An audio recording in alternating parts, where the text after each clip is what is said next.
Killers, conmen, rock royalty and real royalty make up this week's watch list. I'm The Sun's TV editor Rod McPhee, and my TV recommendations for this week start on September the 30th with Chad Powers on Disney+. So this is a comedy starring and created by Hollywood hunk Glen Powell. He plays an American football player who has to reinvent himself after the first chapter of his career ends in tears.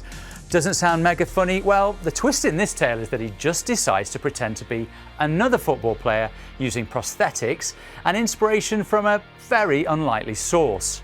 I'm gonna do a Mrs Doubtfire, but with football. On October the 1st, it's the return of Channel 4's Grand Designs, which has been on our screens for an incredible 26 years now. Not only does it feature some incredible architecture, there's also the slightly sadistic pleasure of seeing deluded amateurs thinking they know what they're doing. No, the windows can sit on the propped metal sills, can't they? Not really, no. Oh my God, I hadn't realised that. On October the 2nd, the BBC are unveiling their Ozzy Osbourne documentary, which was made in the final months before his sad death back in July. It sees the Osbourne family reunited in a new mansion in Britain, which quickly turns into as much of a madhouse as their infamous LA pad. But as well as some laughs, there are some genuinely moving moments between Ozzy and his wife Sharon too. Love you more.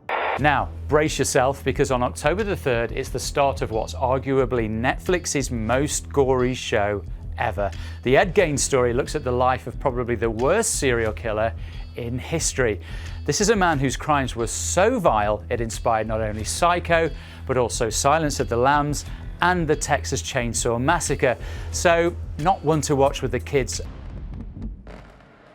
You're the one who can't look away. Also on October the 3rd is The Reluctant Traveller on Apple TV+.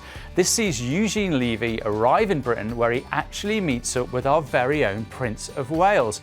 And it turns out that William was a huge fan of Eugene from his days starring in the American Pie movies, and so was granted a royal audience at Windsor, and he got a pretty candid chat with the Prince too. Was getting drunk with Prince William on your bucket list? That's the bucket. That's the bucket, is it? Finally, it's my weekend wildcard. It's another gem that's been out there for a few weeks, but you might have missed it. Call My Agent Berlin is buried on Disney+, but it is an absolute belter. It's set in an acting agency where all the agents are continually competing with one another while juggling private lives filled with sex, drugs, affairs and lots of heartbreak. Von wie vielen Frauen ich am Tag angesprochen werde? 5, mindestens. Hey, das war Nummer 3. Those are my TV recommendations for this week. Let us know what you're watching in the comments below.